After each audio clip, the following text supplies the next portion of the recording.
Hello नमस्कार दोस्तों, कैसे आप लोग। आशा करते हैं आप लोग अच्छे होंगे। देखिए आरआरबी एनटीपीसी 16 मार्च एग्जाम को लेके यहाँ पर दो नया नोटिस आया है जो कि इस वीडियो में हम बताने वाले हैं। तो जितने भी बच्चे यहाँ पर आरआरबी एनटीपीसी का एग्जाम देने वाले हैं जो कि आपका 16 मार्च से लेके यहाँ पर 27 मार्च तक होने वाला है। ये ग्रेजुएशन लेवल की हम बात कर रहे हैं। 12 लेवल का मैंने अलग वीडियो बना दिया है, मेरे ही चैनल पर है, अभी लेटेस्ट में है, आप जाके यहाँ पर देख सकते हैं।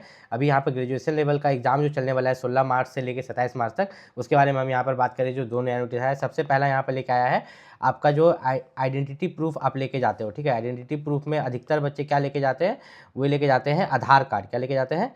आधार कार्ड। तो जो आधार कार्ड आप यहाँ पर लेके जा रहे हो, तो आपका आधार कार्ड में अगर आपका बचपन का फोटो है, मान लो 10 साल 15 साल पुराना फोटो है, या ऐसा फोटो है जो रिकॉग्नाइज नहीं हो रहा, बहुत खराब दिख रहा है, तो उस केस में आप क्या कर सकते हो कि उस केस में आप यहाँ पर अभी तो आधार कार्ड में फोटो बदलवा नहीं सकते, तो साथ में आप पैन कार्ड या वोटर कार्ड, ठीक है, इन दोनों में से कोई एक होगा, तो आधार कार्ड के साथ साथ पैन कार्ड या आधार कार्ड के साथ साथ वोटर कार्ड आप लेके जा सकते हो। अब जिन बच्चे के पास नहीं होगा तो कोई दिक्कत नहीं, आप आधार कार्ड के साथ साथ कोई ऐसा फोटो आइडेंटिटी कार्ड लेके जा सकते हो जिसमें कि आपका फोटो है। ठीक है, पैन कार्ड या वोटर कार्ड है तो अच्छी बात है, नहीं तो कोई कुछ और भी ऐसा होगा जिसमें फोटो आइडेंटिटी है, उसे आप यहाँ पर लेके जा सकते हो। दूसरी अगर हम यहाँ पर बात करें कि आपका जो यहाँ पर एडमिट कार्ड होता है, ठीक है, एडमिट कार्ड होता है, तो एडमिट कार्ड में जो फोटो रहता है तो वो फोटो बहुत बच्चों के पास भुला जाता है। ठीक है, एडमिट कार्ड में जो आपका फोटो रहता है, सेम फोटो आपके पास रहता नहीं है अभी तक, और जो एडमिट कार्ड में फोटो अगर आपको वही लेके जाना है, वही लेके जाना भी रहता है, दो फोटो आपको। ठीक, तो वो फोटो जो आपको 2 से 3 फोटो, आप एक दो एक्स्ट्रा फोटो ही ले जाओ तो क्या हो जाएगा। ठीक है, तो अगर ये फोटो आपके पास नहीं है तो इसका भी उपाय है, आपका एडमिट कार्ड का जो पीडीएफ होता है, जो पीडीएफ डाउनलोड होगा,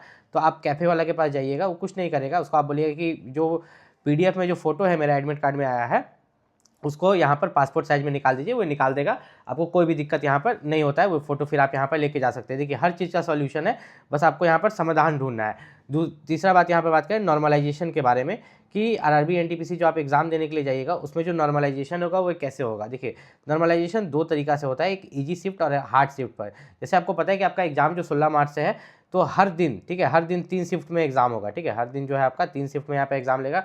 तो कोई शिफ्ट आपका इजी हो सकता है, मान लीजिए पहला शिफ्ट यहाँ पर इजी हो गया, दूसरा शिफ्ट हार्ड हो गया, फिर इजी हो गया।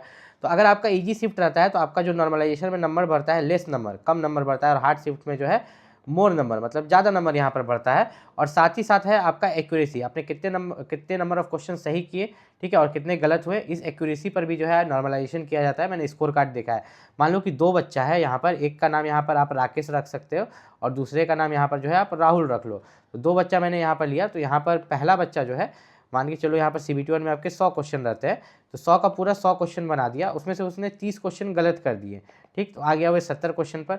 अब ये 70 क्वेश्चन जो हो गए, इसके तो यहाँ पर मिलने चाहिए थे 70 मार्क्स, लेकिन इसमें से इसका नेगेटिव कटेगा 1/3, और नॉर्मलाइजेशन में भी इसको मार्क्स नहीं मिलने वाला। लेकिन राहुल ने यहाँ क्या किया, 100 क्वेश्चन में से इसने 70 क्वेश्चन ही बनाए। ये दूसरा बार एग्जाम दे रहा था, इसको पता था कि एक्यूरेसी ये करना है। ठीक है, अब इसका 70 का 70 सही होगा, तो 70 मार्क्स तो मिलेगा। साथ ही साथ नॉर्मलाइजेशन में जो है अगर इजी शिफ्ट रहा तो 10 मार्क्स, और हार्ड शिफ्ट रहा तो 15 से 20 मार्क्स तक इसको जो है एक्स्ट्रा मिलेगा। मतलब अगर इजी शिफ्ट रहा तो 80 मार्क्स हो जाएगा, और हार्ड शिफ्ट रहा तो लगभग 85 मार्क्स हो जाएगा। तो मार्क्स इंक्रीज होते हैं नॉर्मलाइजेशन में। ठीक है, आपको हर चीज़ का यहाँ पर ध्यान रखना रहता है।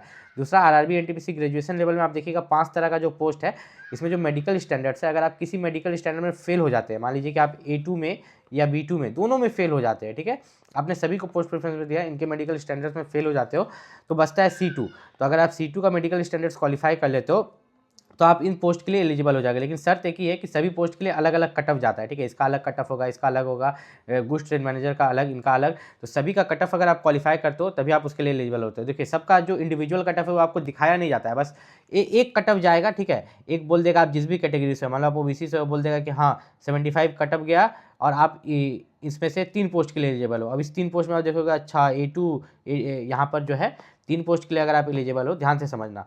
यहाँ पर जैसे मैं एक एग्जांपल देता हूँ कि एक कट ऑफ गया जिसमें बोल दिया कि आप इन 3 पोस्ट के लिए एलिजिबल हो, इसमें A2 है और B2 है। ठीक, तो आप B2 में फेल हो जाते हो, A2 में पास हो जाते हो, तो बहुत अच्छी बात है, किसी एक मेडिकल स्टैंडर्ड्स में आप पास हो गए तो आपका हो गया। क्योंकि अब दूसरा यहाँ पर सबसे बड़ा झमेला आता है टाइपिंग का।